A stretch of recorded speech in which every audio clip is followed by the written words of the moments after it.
Welcome back to Sports Extra. Tonight we're talking hoops and life. Joining me in studio is Tom Anstett. How you doing, sir? Good, Berg, thank you. Let's tell the story.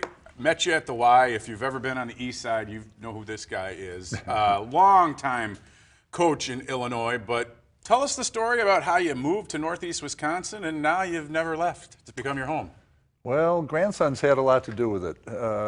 I retired in 2014. I taught for 41 years, and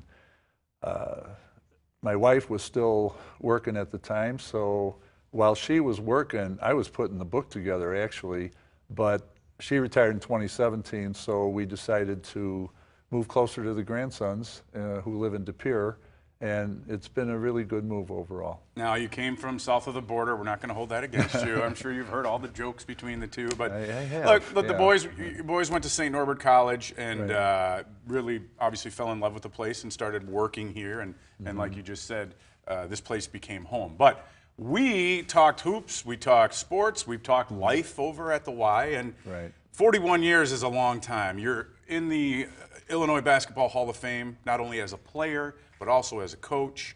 You wrote a book, Stop Whining, Start Winning, and the title itself is awesome. How'd you come up with it?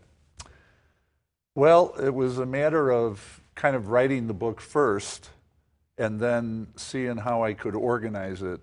And I think in the latter part of my career, I was really hearing through both the coaching arena and the classroom arena, I was hearing just so much crying and blaming and all this diverting attention away from me where it should be to outside influences. And it just kind of fell into place where I was trying to think of a title, and I was thinking about whining, because I wrote a lot about it in the first part of the book, and I think it happened at 3 in the morning, to tell you the truth. A little epiphany of sorts. Yes, that's right. Yeah, you know, I remember as a freshman in college, I came home one weekend and I wasn't getting any playing time at UW Oshkosh, and I remember complaining to my parents. And my dad said, well, why don't you just quit?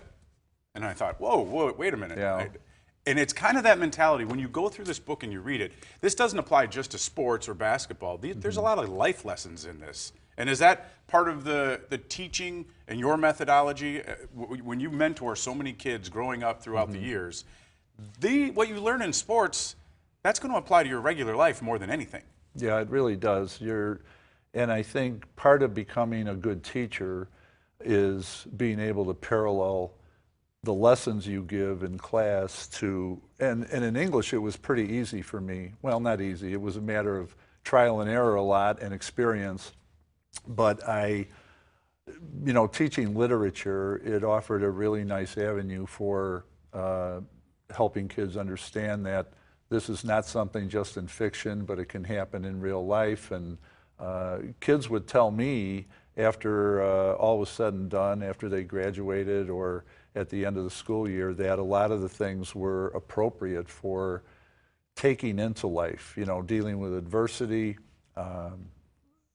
struggling with obstacles, how to enjoy life a little bit more.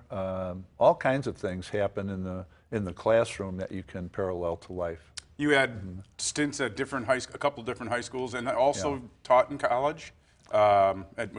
Joliet Junior College? Yes. And was there a part of it that was more rewarding? The younger kids as freshmen when they're bright-eyed and bushy-tailed, or seniors who know it all, or maybe the college ranks, or what was most rewarding for you? Well, the college was interesting. I only did it a couple years. I taught it as an adjunct at Joliet Junior College, and I taught rhetoric. And the first class I remember at JJC, I asked the students, I said, should we start class now? Because it was time to start. And they said, they called me professor right away, which I straightened them out on pretty quick. They said, you can start anytime you want, and you can end it anytime you want too. So it was so interesting how in college, I never heard of bells, so I was lost for a while, after 40 years of hearing bells. Yeah.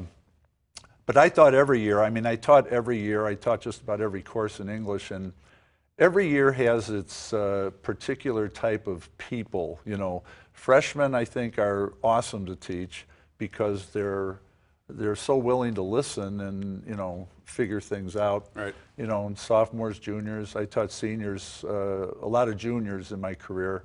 But I thought every year has its challenges.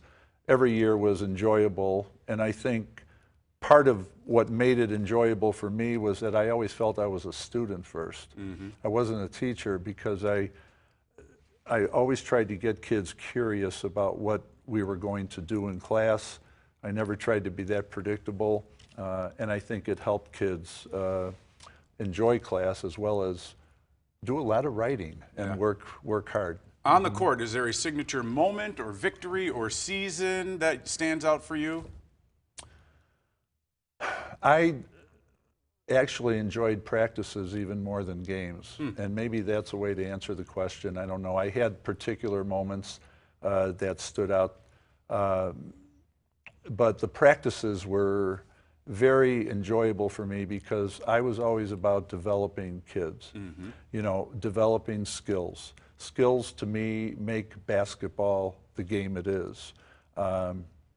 In terms of games, I know at York, high school in Elmhurst, where I was head coach for about 9 years, we couldn't beat Proviso West. There was one school that really had our number, and I think when I took the job, York had lost about 50 straight league games to them, and then I had the dubious honor of continuing that streak for a few years until we finally beat them once at York and ended. And I think it was at like about 70 games or something. Something ridiculous. Yeah, something crazy. And so that was one game.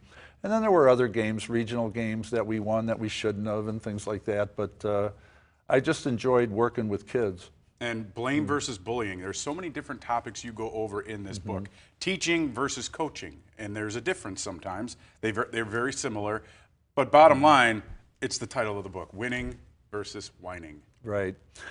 And I do give a lot of scenarios at the beginning of the book about when I was a coach and a teacher and a department chair about situations that came up where, you know, people would do this or that and, you know, be blaming when maybe they shouldn't have. And I think it's just a matter of really good communication, you know, that parents can have with teachers and teachers should have with kids. Well, you can get the book online where? Amazon, I assume? Amazon, yes. Amazon for sure, and everything else. Tom Anstett, appreciate you stopping by. Thanks very much, Bert. It's a very great book, not only for coaches, for teachers, for players, for anybody who wants just to maybe get in the right mind frame to be successful. Thanks, Bert. All right, thank you for stopping by. We'll have more on Sports Extra coming up after the break.